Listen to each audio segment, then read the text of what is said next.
Mısır'ın işgali nedeniyle bozulan Osmanlı-Fransız ilişkileri Napolyon'un imparatorluk döneminde hızla yakınlaştı. Osmanlı elçisi Napolyon ile Polonya'da seferdeyken buluştu. İstanbul'daki Fransız elçisi General Sebastian ise imparatorluğun gizli planı için çalışıyordu. Fransız devriminin kaotik yıllarından sonra Avrupa 19. yüzyıla Fransız başını çektiği savaşlarla giriyordu. Osmanlı İmparatorluğu ise bu sürece Napolyon Bonaparte komutasındaki Fransız ordusunun Temmuz 1798'de Mısır'a ayak basmasıyla dahil oldu. Napolyon kısa sürede bölgedeki zayıf Osmanlı gücünü yenerek Mısır'ı işgal etti. Buna karşılık İngiltere ve Rusya ile ittifak yapan Osmanlı İmparatorluğu Akdeniz'de ve Mısır'da Fransa ile mücadeleye girişti. Fransız kuvvetleri İngiltere ve Rusya'nın desteğiyle Mısır'dan çıkarıldıktan sonra ise bu ittifak devam edemedi. İngiltere Mısır'daki varlığını sürdürüp buranın iç işlerine karışmaya başladı. Rusya ise Osmanlı Balkanlarındaki Panislavizm politikasını sürdürdü. Adriyatik'teki adaları istiyordu. Bu noktada Osmanlı idaresi Fransa ile yakınlaşıp Rusya ve İngiltere ile yeniden karşı karşıya geldi. Avrupa topraklarında ise koalisyon savaşları sürüyordu. Napolyon 1804'te imparatorluğunu ilan etmişti. Fransa, Napolyon'un liderliğindeki Avusturya ve Prusya'yı ard arda yendi. Asıl amacı ise İngiltere'ye boyun eğdirmekti.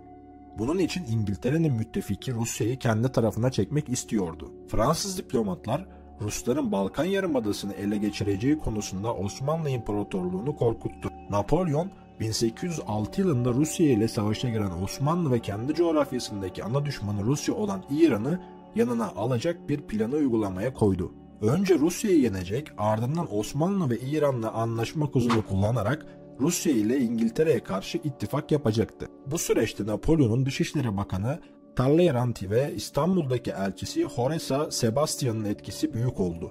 Sebastian'ın da baskısıyla elçi olarak görevlendirilen Defterdar Emiri Seyyid Mehmet Emin Vahid Efendi, Napolyon Bonaparte ile görüşmek üzere 1806 sonunda yola çıkarıldı. İran'da Mirza Rıza'yı Fransa'ya elçi olarak göndermişti. Bu dönemde yaşanan gelişmeler Osmanlı elçisi Seyyid Mehmet Emin Vahid Efendi sefaretnamesinde açık şekilde anlatıyor. Profesör Doktor Yavuz Ercan Ankara Üniversitesi'nde Osmanlı Tarihi Araştırma ve Uygulama Merkezi dergisinde 1991 yılında yayınlanan Seyyid Mehmet Emin Vahid Efendi'nin Fransız Sefaretnamesi adlı makalesinde sefaretnamenin günümüz Türkçesine tam çevirisini veriyor ve elçinin görevi hakkında değerlendirmelerde bulunuyor. Vahid Efendi'nin vazifesi Osmanlı İmparatorluğu'nun savaş halinde bulunduğu Rusya'ya karşı bir müttefik sağlamak ve Rusya ile yapılacak barışta Türkiye'nin çıkarlarını korumak için Fransa'dan destek almaktı. Fakat sonuçta bunun aksi oldu. Vahid Efendi Polonya'da Napolyon tarafından kabul edildi. Bundan sonra uzun süre oyalandı ve aylarca Napolyon'un peşinden koştu ve ona mektuplar yazdığı halde sonuçta hiçbir başarı elde edemedi. Çünkü gerçekte Fransa İmparatoru Rus Çarı ile barışmaya kararlıydı. Sırf gözdağı vererek Rusya'yı kendisiyle anlaşmaya zorlamak için Türkiye, İran, Fransa arasında bir üçlü bağlaşma düşüncesini ortaya atarak Türkiye ve İran'dan elçiler göndertmiş, bunlarla ittifak görüşmelerine girişmiş gibi görünmek istemişti. Osmanlı elçisi Vahid Efendi 1807 yılının başında Leistan bölgesine varmış ve Talleyrand tarafından uzun süre Varşova ve çevresinde oyalandıktan sonra ancak 1 Haziran günü Vistula Irmağı kenarında Kamienik adlı köydeki sarayda Napolyon ile görüşme imkanı yakalayabilmişti. İran elçisi ise Mayıs ayı içinde aynı sarayda ittifak anlaşması imzalamıştı. Osmanlı elçisinin görüşmeyi yaptığı 1 Haziran gününden sadece birkaç gün önce ise İstanbul'da 29 Mayıs 1807'de Kabakçı Mustafa isyanıyla Sultan 3. Selim tahttan indirilmiş ve yerine 4. Mustafa tahta geçirilmiş durumdaydı. Elçinin sefaretnamesindeki notları o günlerdeki kritik havayı birinci ağızdan yansıtıyor. Frankenstein sarayına varışımız Tanzik Kalesi'nin tamamen zaptı tarihi olan 1 Haziran 1807 tarihinde rastladı. Ertesi sabah divan tercümanının yerinde olan Jobar adlı kişi gelip kendi tercümanımızla birlikte bizi davet etti. Oturduğumuz dairenin üst katında Maraşal General Subay ve diğer yüksek rütbeli devlet adamları 2 sıra halinde ayakta dizilmişlerdi. Toplantı salonu gibi dolu bir yerden geçip görüşme yerine götürüldük. Görüşme yerinde imparator bayağı asker elbisesi ile şapkası koltuğunda birkaç enfiye kutusu elinde ayakta duruyordu. Biz ise başımızda adi destar ve arkamızda alsaya şuadan şemsiyeli kaput olduğu halde gitmiştik.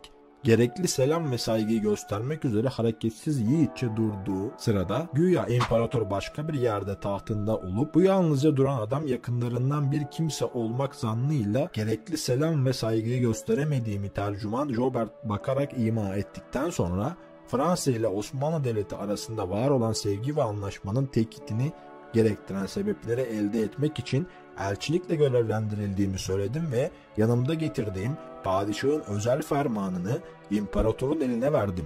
Fermanı aldıktan sonra fermandan ve memuriyetimden memnun olduğunu tercüman Jobert'e söyledi. O da Türkçe'ye çevirerek bize aktardı. Daha sonra kendi hükümetime de yazdığım gibi Osmanlı Devleti'nin sorunlarıyla ilgili konularda 1 saat kadar sohbet olundu. Oradan yerimize dönüp İstanbul'a durumu yazmak ve bunu kuryeyle göndermek için çalışmaya başladık. Biraz sonra Talleyrand gelip selam, kelam ve basit bir tören yaptıktan sonra imparatorumuz sizden, söz ve davranışlarınızdan çok hoşlandı. Beni size özel olarak bunu bildirmekle görevlendirdi. Yollu sözlerle iltifat etti. Kendince konuşup gönlümüzü aldı. Biz de sözlü olarak gereken dostça davranışı gösterip Talleyrand'ı def ettik. İmparator, başbakan ve başkatibin imzaları bulunan ruhsatname ile görüşme yapmakla görevlendirilmiş bulunan General Caulaincourt'la bazı maddeleri görüşmeye başladık. Bir gün sonra hepimiz birden kalkıp Dengiz'e gittik. Fransız İmparatoru Napolyon Bonaparte, orta boylu, çukur ela gözlü, kalın kaşlı, esmer tenli, ağzı büyük bir kişiydi. Az yiyip az içtiği ve az uyku uyuduğu söylendi. Cihangirlik hülyasıyla devlet işleri ve askeri işlere düzen vermeye çalışmaktan başka bir zevki olmasa gerekti. İyice inceleyip araştırdığıma göre eski Prusya kralı Frederick gibi Cengiz Han, Timur Lenk ve onlara benzer büyük kahramanların tarihlerini okur ve yararlanırdı. Tam bir eğitimi görmüş olduğu politika bilimi usullerince muhtaç olduğu devlet ve milletlere kendi işlerini görünceye kadar eşitlik ve dostluk gösterirdi. Savaş hilelerinden olmak üzere subay ve diğer devlet adamlarına fazla iltifat edip yakınlık gösterdiğinden başka, savaş sırasında yaralanan ve sakat kalan askerlerin bazılarına madalya vererek ve bazılarının bizzat yanlarına gidip hal ve hatırlarını sorarak gönüllerini kazanmaya dikkat ederdi. Özellikle Fransa'nın sınırlarını genişletmek iddiasında olduğundan işe güce yarar, asker yetiştirme ve diğer konularda görev yaptıracak yetenekli personele sahip ve bu nedenle her an savaşa istekli ve acelecidir. Bu görüşmeden sonra Fransa ve Rusya arasındaki görüşmeler hızlandı ve 7 Temmuz 1807'de İmparator Napolyon ve Rusya İmparatoru 1. Alexander arasında Tilsit Anlaşması imzalandı. Böylece artık Fransa-Osmanlı-İran ittifakı ihtimali ortadan kalkmış oluyordu. Bu durumda Osmanlı heyeti tarafından Osmanlı İmparatorluğu ve İran'ın Napolyon tarafından Rusya için kullandığı şeklinde değerlendirilmişti. Elçi Mehmet Emin Vahit Efendi sefaretnamesinde o günlere ilişkin yorumunu şöyle aktarıyor. Bütün kafirler aynı millettendir. Sözünün gereği Fransız ordusu Tilsit şehrine geldiği zaman Fransa ve Rusya imparatorları buluşup ateşkes ve barış görüşmelerine koyuldular. Bundan casus vasıtasıyla haberdar olup hemen Talleyrand'a mektuplar yazdım ve özel adamlarla gönderdim. Mektupta Fransız İmparatorluğu'nun Osmanlı Devleti'ne karşı verdiği söz ve vaatleri hatırlatıp iki devletin birden barış anlaşması imzalaması konusunu hatırlatmaya çalıştıysam da Rusya'nın müttefiki Prusya ve Fransa'nın müttefiki Osmanlı İmparatorluğu'nun taraftarlarını tutmamaları anlaşmanın asıl konusu sayılmıştır. Bu yüzden mektuplarımıza bile zamanında cevap verilmeyip iki devlet aceleyle anlaşmalarını imzalayıp Fransızlar Tilsit'ten kalkarak Paris'e döndüler. Talleyrand yol üzerinde gönderdiği 2 mektupla durumu bana haber verdi. Talleyrand'ın mektuplarında ima eylediği meziyetler Osmanlı Devleti ile Rusya'nın anlaşmasına Fransız İmparator'un aracı olmak şartını kendi anlaşmalarına eklemiş olduklarını belirtmekten ibaretti. O da fesat ve hileden başka bir şey değildi. O aralar İstanbul'da karışıklık olup devlet adamlarının çoğu öldürülüp kalanları da perişan durumda olduğu haberleri Fransız kuryesinden öğrenildi. İstanbul'daki olayın nasıl olduğu bir türlü, üzerindeki görevin sonucunun ne olacağı başka türlü izdırap vermekteydi.